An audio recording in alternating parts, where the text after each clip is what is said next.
It's the My Michelle Live podcast. My Michelle Live, Sci Tech Talk, taking the God story to a geeky place. Here's Michelle. See the boy King. Tech. How? King's Tech Report on My Michelle Live. Well, we're getting ready to get geeky. King, are you ready to tech out as we talk about intelligent design and the design of the universe? I think we're going to go to a level of geek and mathematics that is really tough because I don't really math. King, I'm glad you're with us. You've heard that joke before, right? There's three kinds of people: those who math and those who don't. What? So that just shows you how mathematically inclined I am. I'm Michelle Mendoza, and you're listening to My Michelle Live. This is part of our Sci Tech Talk podcast, where we have King come in and we get a little geeky. King, I wanted to talk about some of the miracles and the craziness that we see in nature in numbers alone. I mean, the sheer amount of mathematics in nature is astounding. From music, Fibonacci numbers, for example. And before we started the broadcast, we were talking about the golden ratio, and that's just the beginning. The science of numbers was not created by people, but scientists discovered the science of numbers already embedded in the universe. Numbers existed even before the advent of science. Nikola Tesla, one of the most outstanding scientists in the earlier 20th century, realized that numbers carried a deeper significance than they had been thought before. Oh, yeah. And honestly, if you look at the math that goes into nature, whoever designed it was an absolute madman, according to our society today. I would say that because they had some kind of understanding that is so far beyond our comprehension. All we can say is that they're a madman. It would seem so to us. Said the same thing about people who said the Earth was round. They're crazy.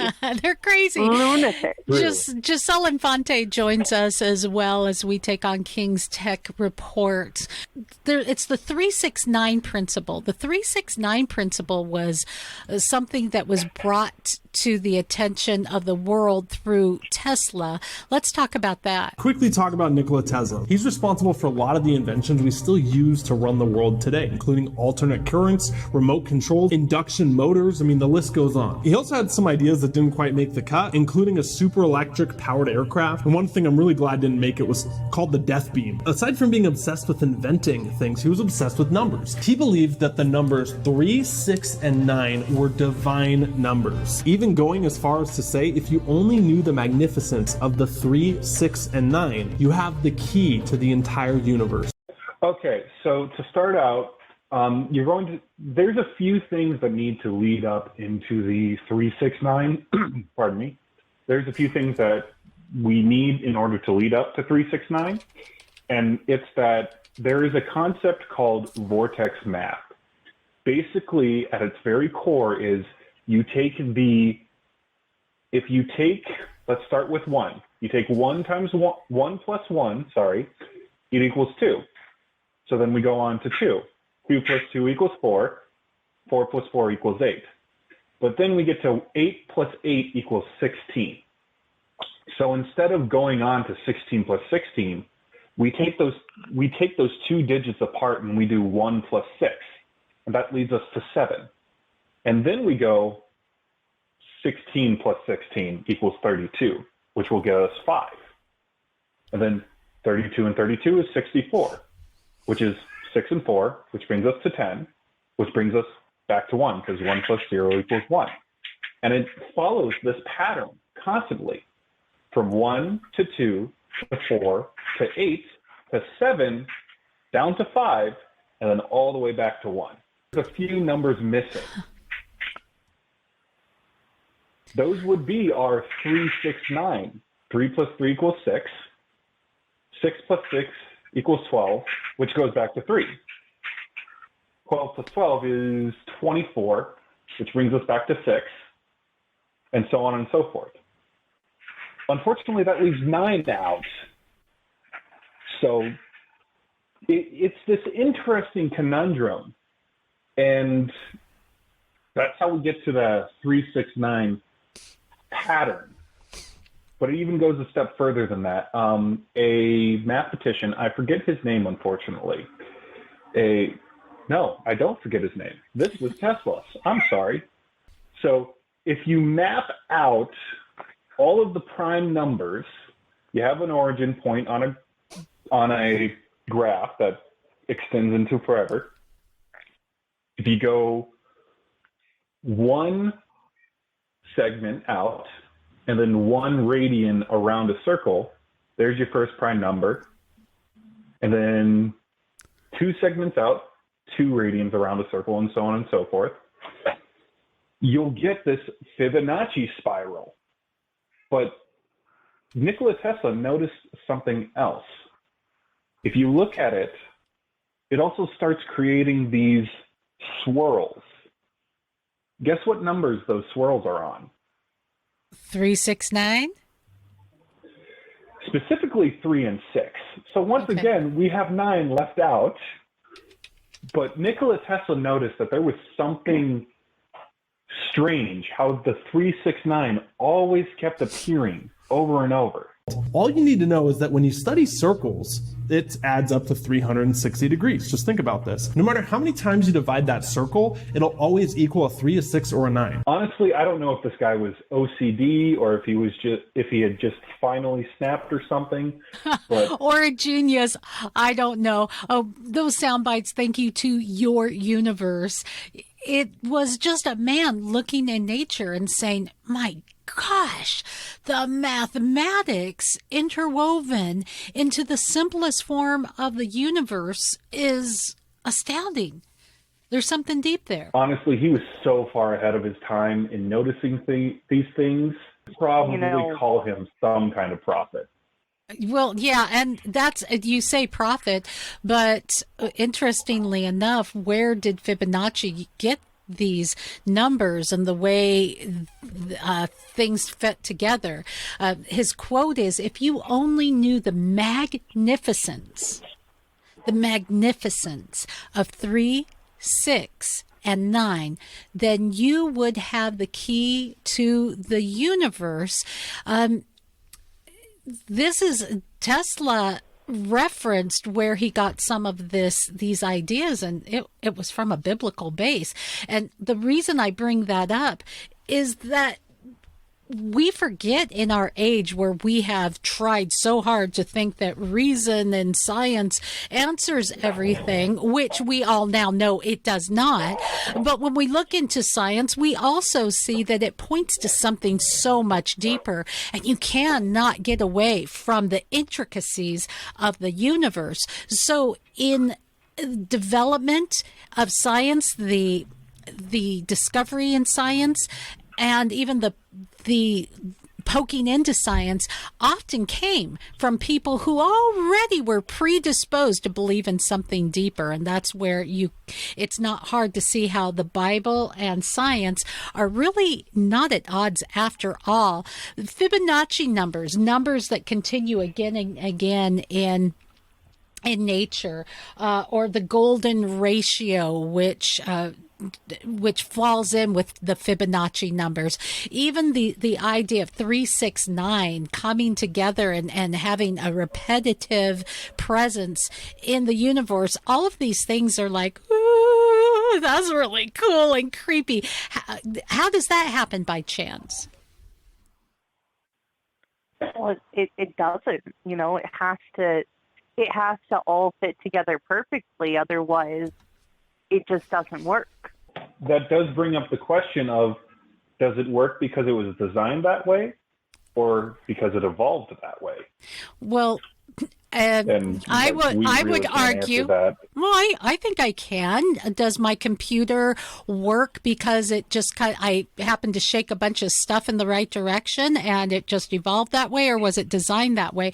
When you get to a certain level of complication, of intricacy, it's really hard to make an argument, oops, that just happened, because I'm waiting for the junk heap in my driveway to turn from a broken down car to a brand new 2021 Mercedes, and I don't think it's going to happen. You know, what's there is not going to suddenly develop new technology. I think when that's the question that we're going to be delving into today, is that level of design. And the level of intricacy in the design of the universe. What is that the sign of? And that is why this great tech report has led us to, well, some deeper questions that we're not afraid to look into today. Thanks for joining us, guys. Thanks for having me. See the boy king.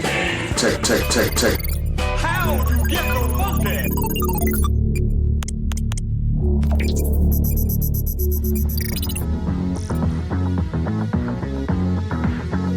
MyMichelleLive comes to you with thanks from one of our affiliates, in particular, Real Bearded Men. Check out their products, all for our bearded listeners. All my brothers with beards, raise up your beards. Let that thing grow out from ear to ear. They say you're so cute, clean shaven. I'm so sorry, dear. This ain't no shave November's no shaving.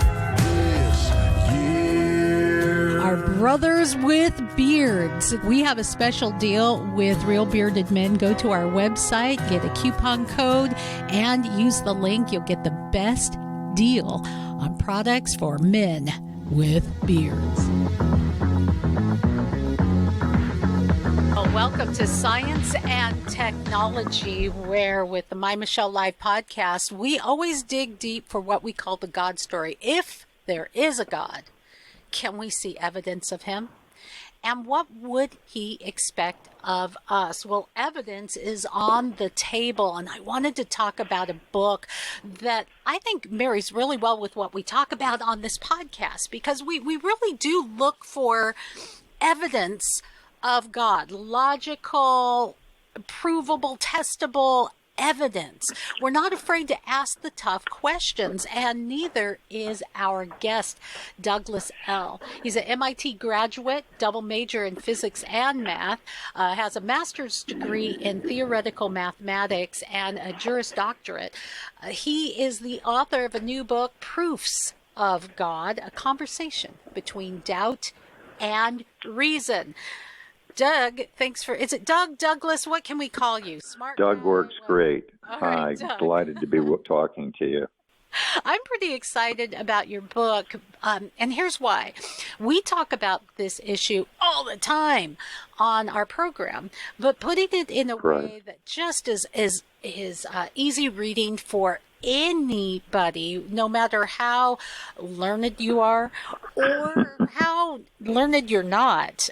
Just asking these questions, we're not able to have this conversation in the halls of public school, so we have to have it somewhere. So Absolutely. Isn't that really what's going on out there? We're not able to have these conversations. Yeah, and that's a shame. There's so much misinformation here, and in my view, modern science has absolutely found God. Just too much complexity is the short story there. Yeah. And it's funny, Michelle, because I come at this from perhaps a different perspective than a lot of your listeners. I mean, I was an atheist, and a pretty nasty atheist, and then I felt the presence of God when my son was being baptized. And I've spent decades looking for evidence. And boy, let me tell you, ask and you shall receive. I found so much. And I wrote a book, a fairly technical book with the help of some great scientists in 2014 called Counting to God. And everybody said, nice book, Doug, but can you make it simpler? So that's what my new book, Proofs of God, tries to do. Well, then that's really helpful for anyone to just kind of peruse through. And it's like bullet points. You know, sometimes we're a busy society. Sometimes the bullet points really do help. But let me get to a tough question right off the top. And that's the word proof. It's hard to prove anything. Everything in science we like to think of as proofs. But science should always, by definition, be poked and prodded.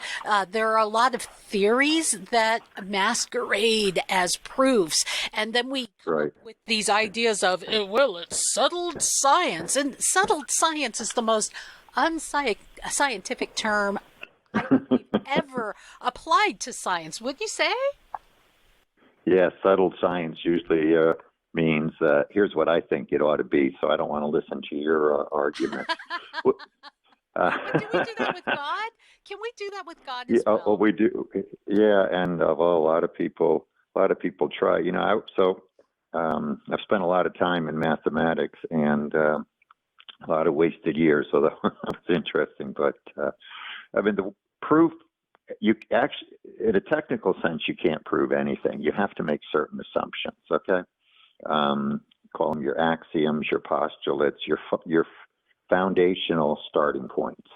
And so I start with the two starting points that the scientific method uses, which is one, that we live in, you know, that life is real. We're not beings in some sort of computer simulation. And two, we can use our senses to learn about the world. You know, without those two assumptions, all of science falls and nothing stands up. So, you know, this is a real world, and we can use our senses to learn about it. And then I add just one more assumption, which is when there's only, in all history and all of science, only one explanation for something, then that explanation is true. And what science has found, and I mean, there's just so much here, maybe we can get a chance to talk about it, is that the complexity of life, and actually the complexity of the design of the universe, is just unbelievable, beyond our ability to understand.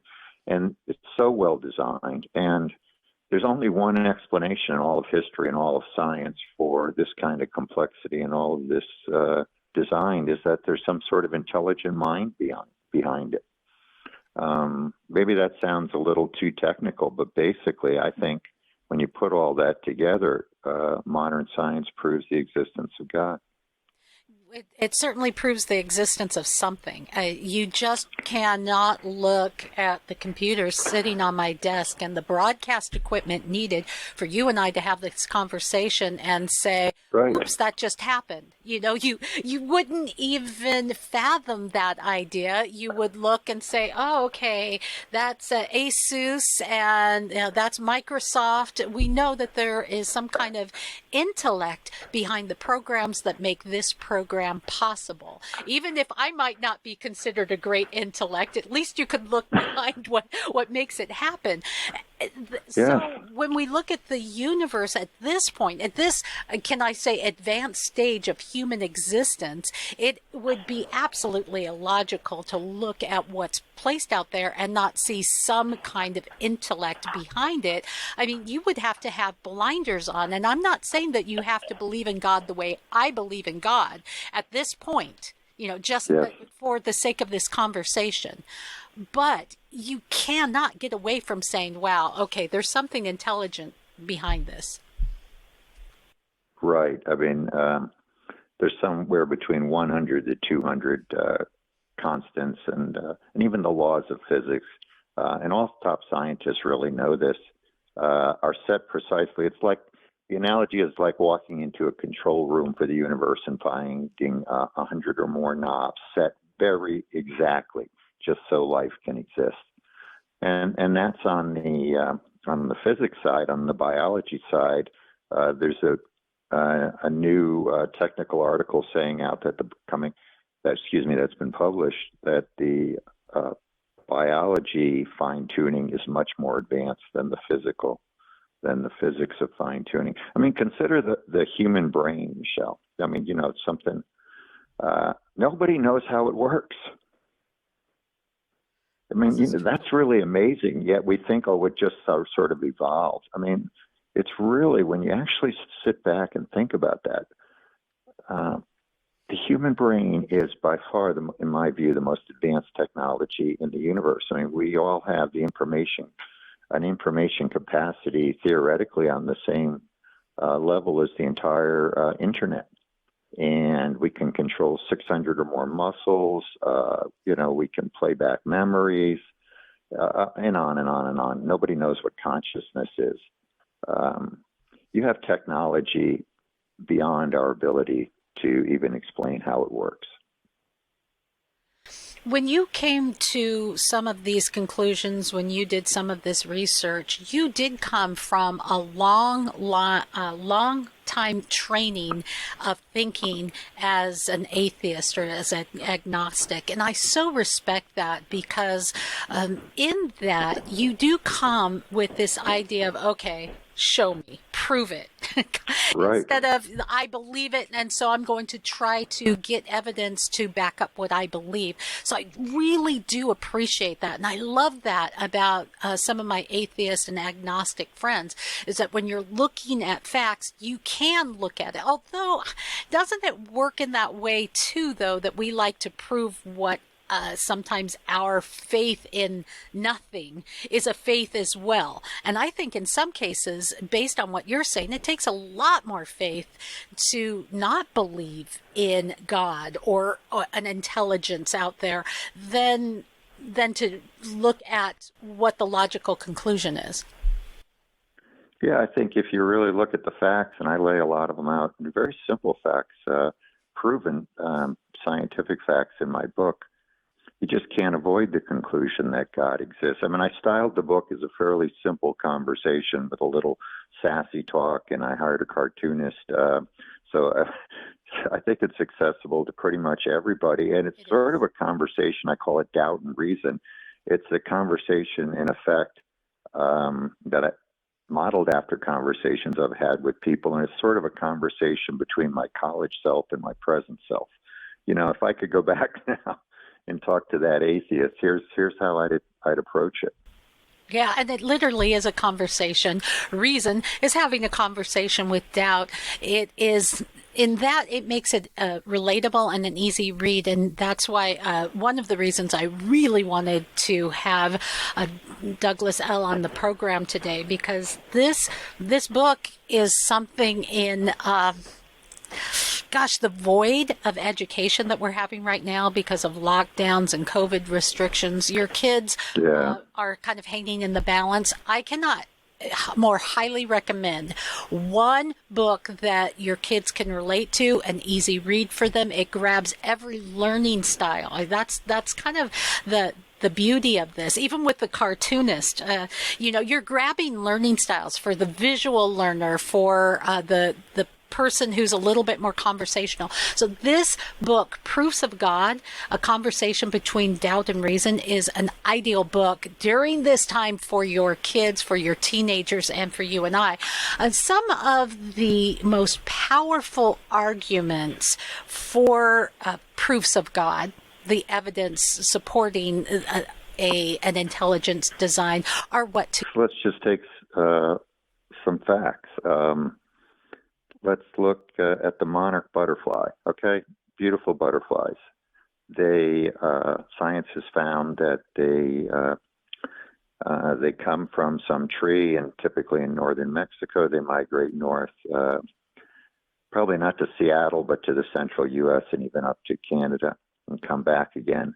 They navigate by the Earth's magnetic field. They can measure, and these are butterflies, okay?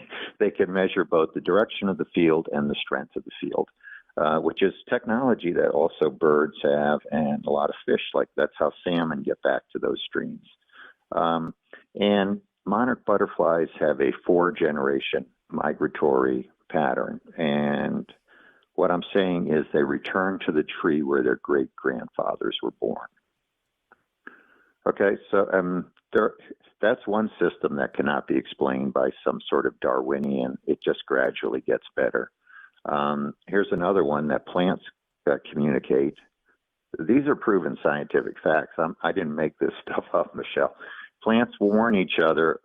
Some plants warn other plants when insects are eating them, so the other plants can produce chemicals to repel the insects. That couldn't have evolved. The plant being eaten gets no advantage, and the complexities of any system of communication are way beyond the laws of chance. The truth is, when life is as complicated as we found out that it is, it just can't be explained by keeping the best mistakes. And I think all the top scientists really know that Darwin was wrong. They just most of them won't admit it publicly. Yeah, and we're seeing that, as many scientists on this program have said, that the only place that you really see prevailing atheistic mindsets is in philosophy. You really aren't seeing it as heavily as you would think in biology. And if there is hard questions that might go against the existence of God that still prevail. Well, I don't see it in science, actually. To me, it's a slam dunk case in science. Other people won't look at the evidence. I've got a cartoon about that in my book, too. But, I think a lot of the people, life is hard. And so people ask, well, if there's a God, why is life hard? That's not a scientific question. The Bible answers that right in the first few chapters with, the Genesis fall and our refusal to accept God. But it's not I think for most people, getting to God is it's not a scientific issue, and it shouldn't be. It's just I came here by a strange route, and I'm looking to help people get to first base, if that makes any sense. To eliminate this misconception that is so prevalent in our society that that science has disproved God. It actually is, to me, again, is completely the opposite. And I'm just trying to reach people, you don't have to worry about that. I think science again proves there is a God. There's something. It's just getting to first base and realize that things are designed, that we're not here by chance. Okay, so me being a sports girl, let's steal the second and try to get our guy all the way home and figure out this whole God story.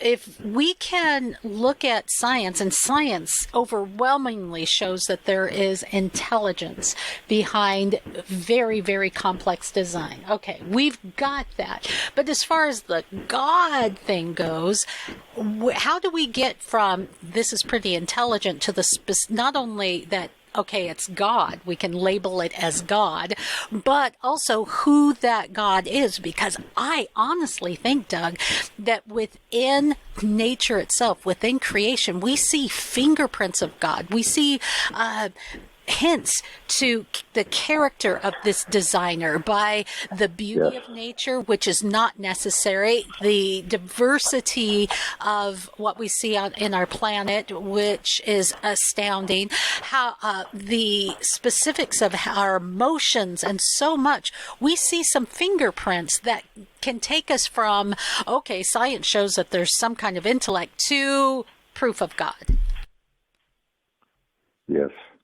Well, first of all, when you realize that God designed all the life on the planet, and that's an inescapable conclusion, I think when you put my book down, you're overwhelmed, and almost speechless by that. I think to get a home run here, to continue the analogy, I'm a Christian. I think you have to read the Bible. I think the Bible is historical fact. And, you have to pray, and it's a process that we all have to go through. I just want people to be open to it. I love that answer. I think it's very honest. So as we look at the evidence and we're faced with the evidence, any student of science knows when you're faced with evidence, you have to draw some kind of conclusion. If you come to the conclusion that there's something out there, maybe it's not hurtful to say, okay, if it really is God, God, will you show me? And you think he will. I ask and you shall receive. It happened to me. I prayed to try to understand this issue of science and religion, and I can't tell you, Michelle, how many times I've opened up a magazine or something and said, "Wow, I mean, look at this fact, look at that fact." And I think if everybody searches in their own life, it'll come to them. Since the time that you've had this kind of great awakening, how has it changed your life? Oh, it's, faith is really more, it's not just sort of an intellectual game. It's more trusting God. And I've learned to trust God. I tithe and more. And so now I don't have any financial issues because I gave that to God. I'm more at peace internally. That may sound sort of fuzzy, but that's, you're asking for my personal, how it's affected me. And it's just made my life so much more enjoyable. Yeah. There's science to that too, because we think of science as being just this very cold, factual thing, but it's so much more, in my opinion. The byproduct of some of what we see out there, if there is a creation and if there is a God, then he is much more than just the cold scientific fact of, okay, there is intelligent design. We're looking at something much more maybe fuzzy, because why, again, does a landscape, I live in Seattle, and in the great Northwest you can see these gorgeous mountains and lush green trees. Why does it have to be so beautiful and pleasing? Why does chocolate have to taste so good? Food does not need to have taste. I mean, it could just be acceptable or unacceptable. Yeah. It doesn't have to have this beautiful diversity. Why do we have love? Love is a scientific fact as well. I think it's okay to look at some of the fuzziness, the warm fuzzies of the byproduct of creation, and say, wow, there is so much more. Otherwise, we really have a problem of appreciating life, appreciating human life, appreciating and understanding others, because why would we? We're just a bunch of cold, hard, evolved from goo facts, and there's nothing personal. But if you look at it from your point of view, that there really is proofs of God, then that has a profound effect on every part of life. And I'll give you, my new friend, the final word. Well, I thank you for that. It's so true. If you don't have God, in my view, you have nothing. Because, as you say, you think you're meaningless. The world is meaningless, and there's no morality without God. I mean, to me, God is everything. And if my book can help get a few people, get them to first base on this and start their own process, then that's why I wrote it. Well, Doug, I think that's pretty humble, because I think you got a home run here. So, Proofs of God, a conversation between doubt and reason. It's actually a lot of fun to read, which is fabulous, especially if you're not as geeky as me. And yeah, I'll pick up something really deep science. But for some people, you can tune out pretty quickly. You will not be tuning out of this book, nor will your teens. So you may want to pick this up, and you can get the link everywhere you're listening to me now. Douglas L. is the author and my new buddy, and a great interview. Thanks for being with us today, Doug. Thank you so much for the opportunity to talk to you. I really enjoyed it. Thank you. I want to share with you something that's changed my life. It's a product, and I used to take it when they paid me to talk about it at the radio station. And when I left my job, I stopped taking the product, right? And everything went south. It's Calitrin. It is a collagen supplement and the best out there. A lot of people take it for weight loss. I mean, people are losing anywhere from 10 to a couple 100 pounds. That's great. But for me, what it did is it helped me sleep. It helped me focus. My hair, skin, and nails were looking spectacular. It is amazing for those who may have arthritis, achy joints, that kind of thing. But man, it really is a fountain of youth in a bottle, and I could feel its effects when I stopped taking it. So I contacted them and said, hey, do you want to be an affiliate? You know, you don't have to sponsor my show. Just give me an opportunity to get the product at a special deal and to share that with my listeners. And that's what we're doing. So go to MyMichelleLive.com, click on the link and learn more about Calitrin, my favorite product.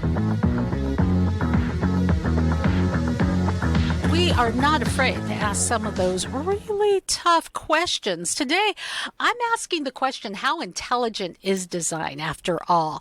I'm willing to ask the really hard questions of intelligent design.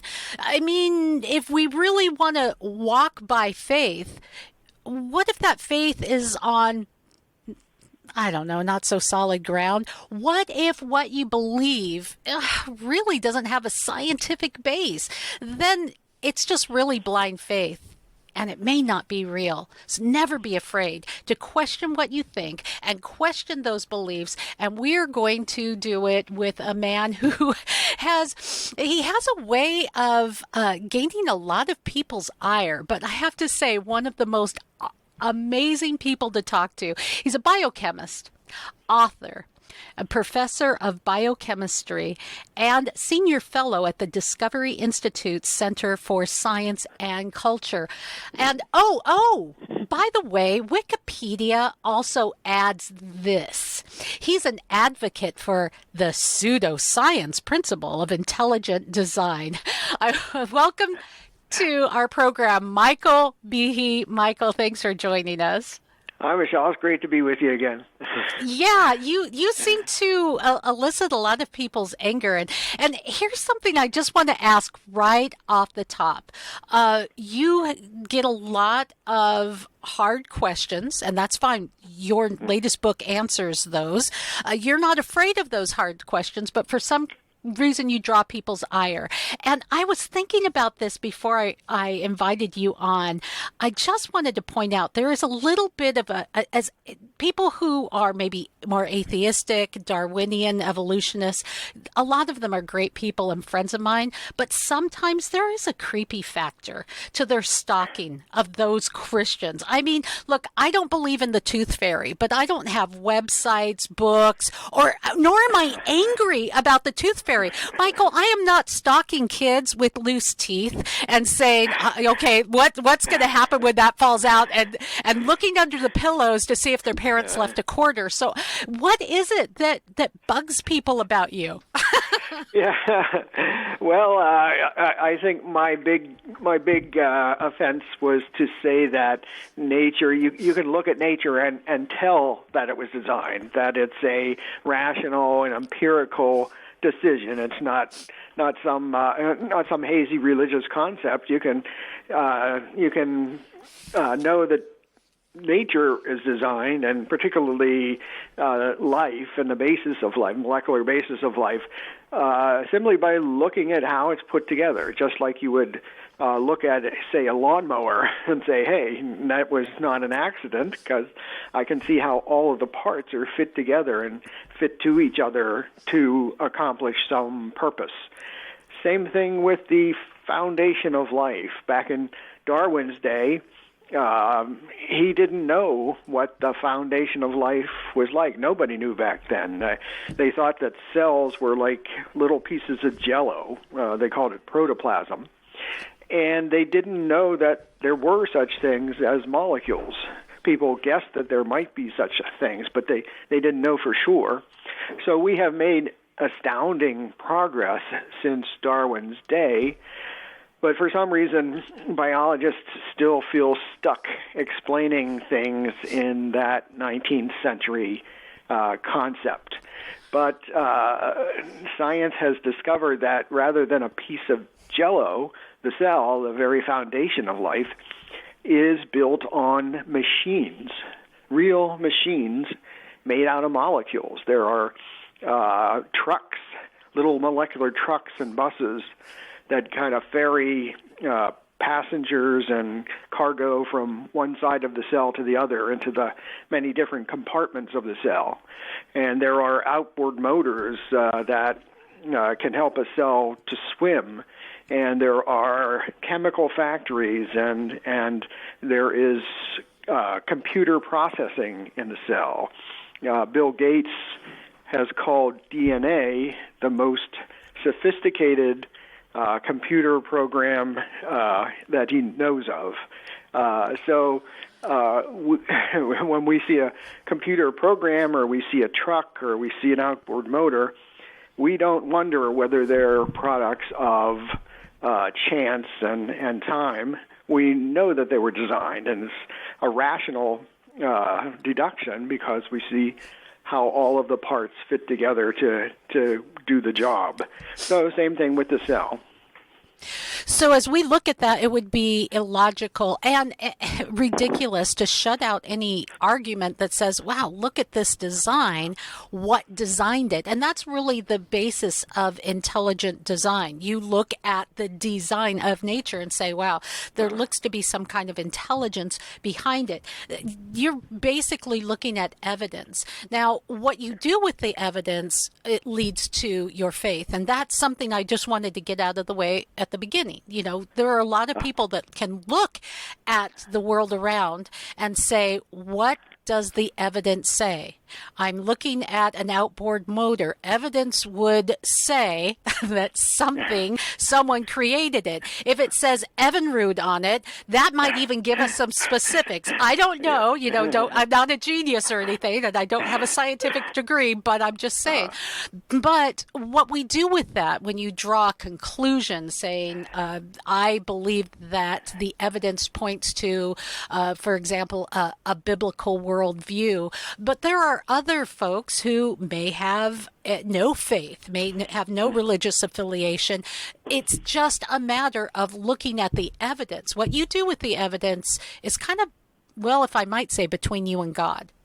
Right. Yeah, that's exactly right. One of the really swell things about intelligent design is that it's pretty much independent of your philosophical or theological background. That, if you came across, say, an outboard motor, if you, when I give talks, I like to show this wonderful Far Side cartoon. I love Far Side, and it shows gives you a little insight into Michael's sense of humor. Yeah. Right?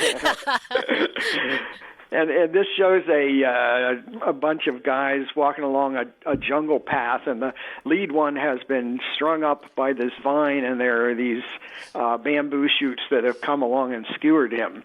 And everybody can tell it was designed because you see all the parts fitting together. And as a matter of fact, the humor of the cartoon depends on the viewer getting the design behind the trap. So and there's no philosophical, no theological implications to that. So the point is that when we see fantastically sophisticated machinery, then we always conclude design, and we conclude it based on our just on our experience and our understanding of how minds work. Since we have minds ourselves, we can understand how minds work. And again, Darwin's theory was probably okay back in the day when he first proposed it, because not so much was known about life. But the more science has progressed, then the more and more and more confident we can be, because we now see the inner workings and the mechanisms and the sophistication of life, the more confident we can be of purposeful design. So before we ask some of the hard questions, and that's some of what you take on in your book, do some of the roots of our cancel culture, the idea of shutting down voices instead of debating them, I wonder if that mindset in many cases has its roots from the halls of science? Well, I don't know. I'm not much of a sociologist or anything like that, but I know that people in general, especially when they're in charge, when they occupy the high ground of the culture, they like to keep control, and they like to squelch anything that seems to point out that they don't know what they're talking about. And whenever somebody's in a position of power, then the temptation is to try to shut down debate on something that might embarrass you. And I think that's a large part of what's going on in science here. That is that everybody agrees in the scientific community that Darwin's theory is correct. And if you look at the evidence, it's pretty much that agreement that's the only thing that is holding up Darwin's theory. And if people broke out of the pack and said, no, wait, show me some evidence that it works, then it would collapse in a heap. So that's human nature, isn't it? I mean, it really is human nature. We've seen this again and again and again when we have an steeped mindset, we get uncomfortable with any challenges. It's the brave people that say, well, what if? And I guess my concern is we're in a world that puts so much emphasis on science when science is one of those places that we shut out voices. I think it has a trickle down effect. I wanted to talk about your book, A Mousetrap for Darwin, where you answer some of your critics. But right off the bat, I have to ask this question. On the cover is a bacterial flagellum motor. Why is that on there? What's that about? That's not a mousetrap. Well, but that's the kind of metaphorical mousetrap for Darwin. It's an example of the sophisticated machinery that's been discovered at the molecular foundation of life. It quite literally is an outboard motor that some bacteria use to swim, and it's got all sorts of parts that regular outboard motors would have. It's got a propeller, and it's got a motor and a drive shaft, and dozens of different parts. And the nice thing is that when you look at it, you can see that it is a machine. It's not like a machine. It is a real machine, and I like to use that image because it's I think it's most striking visual example of the argument for intelligent design. Yeah, I would really encourage you as you're listening, if you're going to get the book. That's great.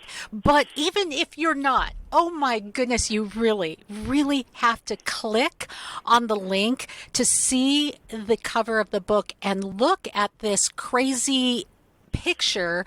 It really does look like some kind of piece of machinery, and when you realize that it's biological, it's really hard to say, that just happened from goo to you. It's pretty astounding. So if for no other reason, just click on the link just so you can see this picture. And that's kind of the summary of the whole argument right there. That we say that was designed, and Darwinists say no. We can, our theory can account for that. And yes, you say, okay, well, that's great. How does their theory account for? How does it account for that? Well, it accounts for it by waving their hands quite a lot and changing the subject. I first wrote about that 25 years ago in a book called Darwin's Black Box, The Flagellum. Yes. And I said at that time, I looked through the scientific literature, and there had been no attempts even to explain how Darwinian processes could produce something like that. And 25 years later, there are still zero attempts at explaining that thing. So I think that's a pretty strong indication that Darwin's theory is just the wrong lens through which to view life. And even if it were not, we should never be afraid to challenge our ideas or our theories. That's how we grow in knowledge. That's what science really is about. Some of the things that you take on in your book have to do with things that we have discovered in the last some years that Darwinian evolution is having a hard time accounting for. So it's almost like, don't look at the guy behind the curtain. Don't look at this. Just pay attention to this thing that we're saying. And one of those things you address in a chapter in your book on the irreducibility of blood clotting blood clotting cascade. Mm-hmm. Yes, that's right. It's an example of something that doesn't impress you very much when you look at it from our everyday level. You know, guy goes in to shave in the morning, you nick your neck, and a little bit of blood trickles out, and it slows down and stops and heals over. You know, what's the big deal? But it turns out that the process that makes blood clot at the right time and the right place is enormously intricate and complex with dozens of different parts. And if any of the parts are missing, you either, bleed to death or your blood clots all at once when it's not supposed to, and then you kind of get frozen in place then. And either way, it's a big problem. So it turns out that it's not just the slowing down and the stopping of the blood. It's, timing it or having a clot in the right time and the right place, because if it clots in the wrong time, you might have, or wrong place, you might have a heart attack or a stroke or something like that. So even something as that on the surface looks as simple as blood clotting turns out to be enormously complex, and that's just an example of many, many different things in life. And that's something that we can consider irreducible. In other words, you can't just trial and error that because you would bleed to death in the process. I mean, is that a simple way of saying it? That's right. It's called a cascade because one factor, there's this component that forms the clot. But if it was the only one that was there, all your blood would be clotted, and that would not be good. So there's another component which acts on a precursor to that protein that forms the clot. But if that was present and in the active form, it would activate all of the clot material and you'd be in the same bad shape as before. So there's all this convoluted control system. And again, if one of the factors that are necessary is missing, it either sets off the whole thing at once or it doesn't get set off even when it's supposed to be. So, yeah, it's irreducible in the sense that you can't take a factor away and still have it work. Okay, so talking about taking factors away, somewhere along the line, if we crawled out of the ooze, we would have had to have, our gills would have had to have fallen off, and as would our webbed feet and all of that. And so we think of some of the throwaway functions in the last,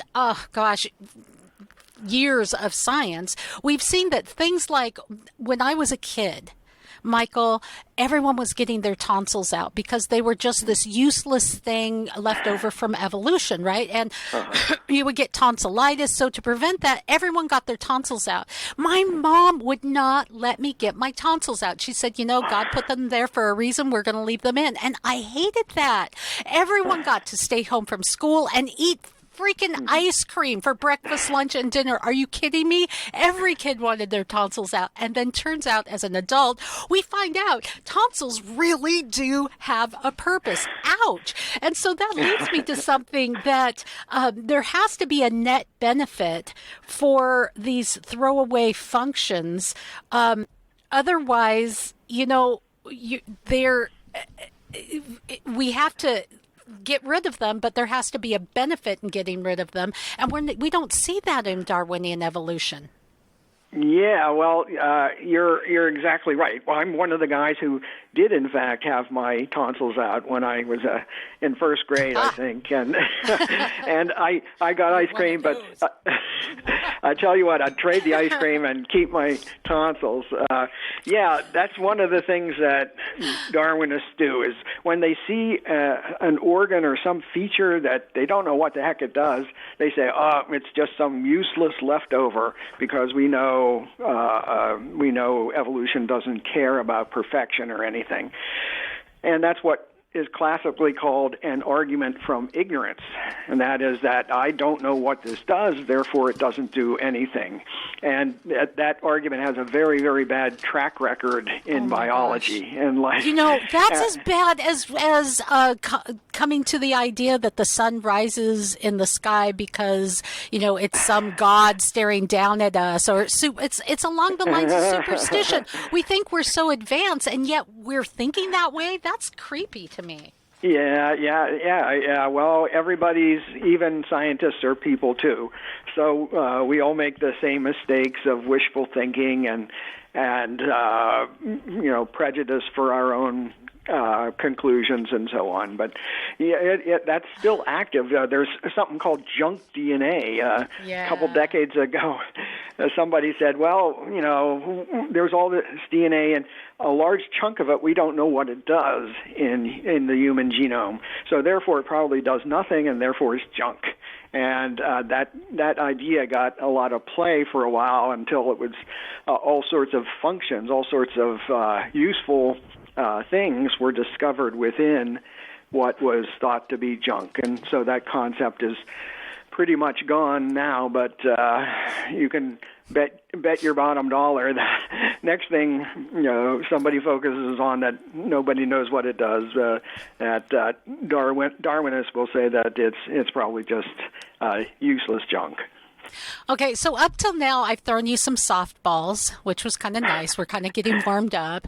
But honestly, ideas and theories really mean nothing unless we're willing to take on the hard questions. So I wanted to ask you what some of the most challenging questions that you've been posed, and you've had a lot. You could just Google Michael Behe, and you'll see that, you know, people have, well, he says this, and there's. So I want to know what you had to really dig deep and say, you know what, that is kind of a conundrum. Well, I really, hate to say this, and I really wish I could, agree, but I haven't run across anything that has made me think twice about my conclusion. I think that the conclusion of design, when you see and understand the foundation of life, is just one big, duh. It's so easy to see, but I have had enough. That's hard to say, but you know what? I have to agree with you. Now, I'm not a scientist, but where some of the quote hard questions of faith come into consideration, I look at it and go, that's not so tough. Or how, in my worldview, my conclusion when I look at scientific evidence is that it adheres to a biblical worldview. That's my conclusion based on the evidence. And I have not seen, though people say there's contradictions and there's this, I haven't run up against anything where I don't have a problem with saying, oh yeah, that's tough, I don't know. And the body of evidence would still lead me to conclude, but I haven't come to that either. Maybe we just need people to ask harder questions, but that's where I'm at as well. But I would like for you to share with us some of the questions that people have posed that they really think they've given you an gotcha. Well, let's see. Most of the responses to intelligent design are things like, well, give us another 20 years and we'll figure out how evolution made the bacterial flagellum or something. Okay, fine. That's fine. Go ahead. We can take 20 years to do that. But in the meantime, why not at least be looking into what this intelligent design might be, and who, if we can find fingerprints of the designer, like Evinrude on the outboard motor. Just saying. Exactly. And the ironic thing is that it's been 25 years since I first wrote about the flagellum, and there's still no progress on the Darwinian front. And there's another objection is that, well, yeah, you can't make these irreducibly complex systems directly. Say you couldn't build an outboard motor or even a mousetrap piece by piece and have it work and each piece improve things. But maybe it wasn't a mousetrap all the time. Maybe it was a doorstop and then changed into a key holder and changed back and forth and finally ended up as, say, a mousetrap. And, you say, well, show me that in a little bit more detail. How could it do that? And without exception, it's just a just so story where they can't show that there are intermediates, whether or not there were on the direct route to whatever system you're thinking about, or whether they're indirect. And so that's another favorite. And one more is simply to misrepresent what I say, to misrepresent what I mean by irreducible complexity, to not read my rebuttals and then pretend that I had not answered or that I was so taken with the criticism that I retired into a monastery and never came out again. But that's what this new book is supposed to counter, at least. And that is to gather together all of my responses to criticisms over decades, just so people can't ignore them anymore. And next time some criticism comes up, I at least will be able to point to the exact place, easily accessible, where folks can see my responses for themselves. To me, Michael, that is one of the most powerful reasons to pick up this book. For those who are not afraid to challenge their own theories, if you think you're right, then don't be afraid of the challenge, because the truth will set you free, my friend. For those who may be of the ID mindset, and we're faced with a daily onslaught of people saying, well, you're crazy and you're anti-science, and by the way, didn't I see you entering a church? Ooh, see? And so having someone who, this is part of your life's work, answering those critics, this gives you some insight on how you might be able to do that as well. Be informed. So some great reasons to pick up the book. Do you have time for just a couple other quick questions that I just find really interesting?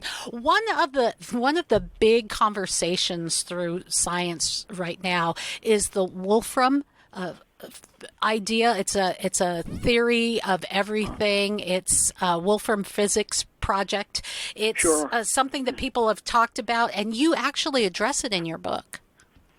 Yeah, that's right. Stephen Wolfram. He was this child genius, and he grew up to be an adult genius. Not everybody does, and he's rich, and he wrote a program called Mathematica, which engineers and scientists use to do higher math. And he espouses a theory that, well, there's all sorts of complexity in the world, and if the complex systems kind of bounce around in the right way, then they can form interesting patterns. For example, he has a number of little programs where the program is told to color in a square in this kind of a crossword puzzle grid, and then follow some rules about whether to color in another square. And with the right rules, you can get these neat patterns unfolding. You can get triangles, or you could get things that look like birds, or things that seem to be moving in the pattern, and so on. And it's all very interesting. And there are other folks who advocate sort of kind of similar things. But when you try to say what what does this have to do with biology? It gets real hazy, real fast. So these are nice. He's a mathematician, and for all I know, it might be a lot of very interesting mathematics, but nobody has made a connection to biology. And if you look at biological evolution experiments, or patterns in various data from life, you don't see anything like what these folks are talking about. So again, Stephen Wolfram and other folks, they might have an interesting concept in computer science or mathematics, but it doesn't seem to relate at all to evolution or life. Well, as we look at random in nature really turns out to not be random. Haven't we figured that out in recent scientific discovery? Well, I guess it depends on how you define random, which is real tough. Computer folks and physicists and stuff depend on random events in some theories. But yeah, you can never actually prove that something is random. You can just kind of test to see if it looks to be random, as far as we know. What I was going to say that in evolution, of course, in Darwin's theory, it depends heavily on random mutation and then natural selection. But again, who can tell if something is random unless you have some independent knowledge, some complex pattern that you don't know about could underlie a lot of things that are going on. So essentially, people assume that mutation is random, but it might not be. And in order to try to look at something random, you need complex. I mean, even Wolfram has complex mathematics in order to come up with these theories. And you're going, well, okay, if there is even math, then there is order, even to your random theories. So that's where it's hard for me to wrap my head around. Are there any powerful arguments for Darwinian evolution that are still out there? No. But here are the ones that people usually point to. Many people confuse evidence for what I would call mere evolution with Darwinism. And by mere, it's a play on Mere Christianity, of course, by C.S. Lewis. He wrote a book about, the many things that different Christian churches have in common. Well, mere evolution would be the idea of common descent. That is, that organisms alive today descended somehow from organisms in the misty past, but it doesn't say how such fantastic changes could have occurred. But Darwin's theory, his claim to fame wasn't evolution per se, wasn't mere evolution. A number of naturalists had proposed it before him. His claim to fame was the proposal that random variations, when it's filtered by natural selection, could drive and build all of the complex and elegant features that we see in life today. And that is the critical question, both scientific and I think philosophical question. It's not common descent, because common descent says, well, you had an organism in the past that had these features, and now we have a descendant, and it has the same features and some different ones. But it doesn't say where the ancestor came from. It doesn't say how the modern form came to differ. It just says that it was there, and hey, look, it's still here. So that's kind of trivial. But Darwin's theory says that, hey, we got that covered. We can tell you where the new features came from. But it turns out they can't. They just assume it. After Darwin's idea came along and was accepted, people assumed that it was responsible. And it turns out that's lazy science. That's lazy science right there. Yeah, absolutely. Yeah. Well, not only it was lazy, but it's also true that we didn't have the tools to really test his theory until recently, because now we know that these random variations that Darwin talked about are actually due to mutations, which are changes in molecules, and he knew nothing about molecules. And they're actually changes in DNA, in the sequence of nucleotides in DNA. So in order to see what Darwin's mechanism can do, you have to be able to find those changes at the molecular level in large numbers of organisms for large numbers of generations. And it turns out that it's only been the past 10, 20 years that to be able to track those down.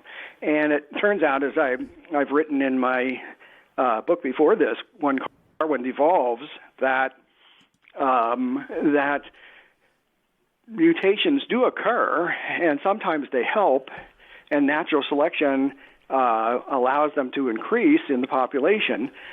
But for the very large part, they're generally mutations that break or damage genes that were already there.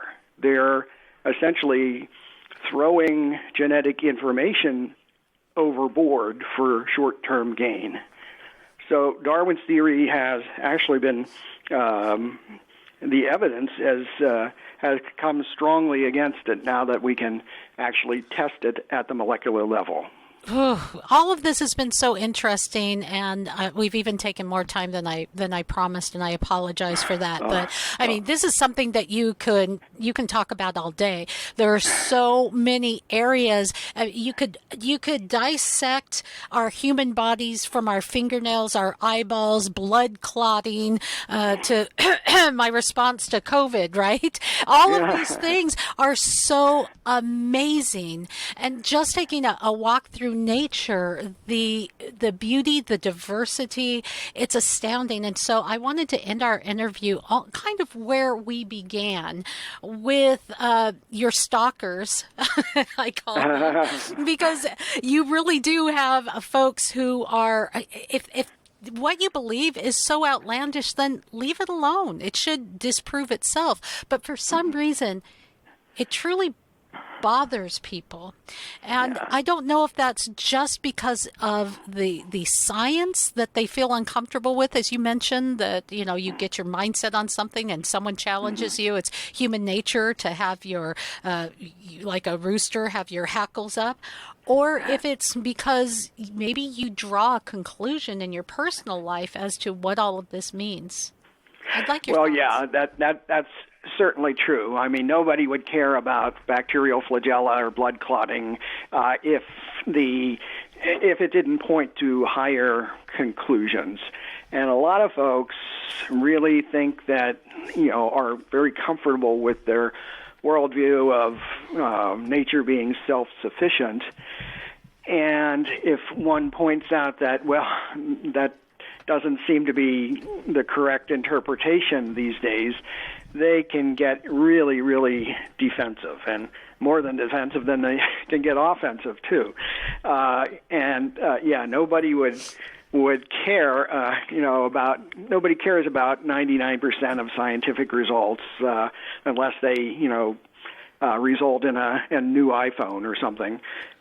They only care about the argument for intelligent design. They only care about the irreducibility of biochemical systems because it points to a designer, and that can have very profound implications for how we conduct our lives.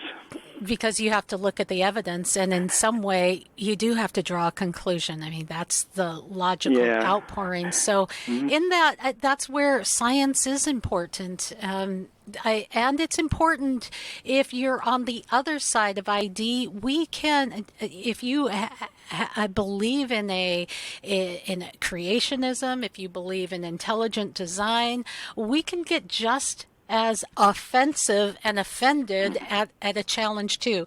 That's part of human nature. So maybe the challenge for our society, in my opinion, Michael, in this cancel culture world we live in, is to be willing to listen, whatever the ideas are, talk it out, debate it out, and shake hands at the end of the day.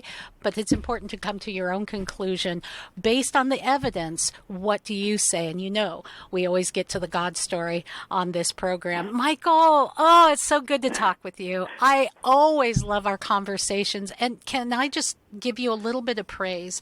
One thing that you do that you're so gifted at is taking ideas in science and making them palatable for a fast food generation.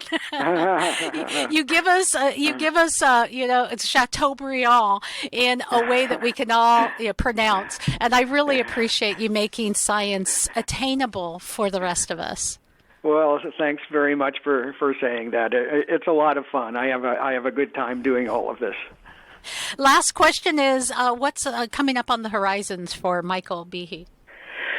Well, right now I'm just talking about my 2 books that have come out within the past couple years, but I have another book in mind, but it'll probably be at least 5 years down the road, talking about how we perceive the work of a mind. How can we be sure that that a mind is behind some deed or some work in our world, because it so it's going to be a little, it's going to be science and philosophy and maybe a bit of theology and so on. But what does that say about me? I must be some sort of geek, because you're talking about I'm getting goosebumps going, oh, yeah, that's great. Yeah. I'm jazzed. It's like, I get the same feeling when I watch the Seahawks win, which didn't really happen this last season. So I have to have something to get excited about. Yeah, well, I don't share that, though. For me, it's the Eagles. It's the Eagles for me. Okay. Well, your Eagles aren't in the Super Bowl either, Michael. So we'll just commiserate together. I get excited about science and your book, A Mousetrap for Darwin. Michael J. Behe. Guys, thanks so much for being part of the My Michelle Live podcast today. If you have questions about the God story, or if you don't think I asked hard enough questions, if you think there's more out there and I'm just not seeing it because, I'm blinded by my faith, that's okay. Email me your thoughts and your questions. Let's talk the God story. And if you like this, we're still in our infancy of going 100% digital. So get the word out, like us, share us, tell your friends, and share that God story with My Michelle Live. Thank you. More SciTech Talk at MyMichelleLive.com.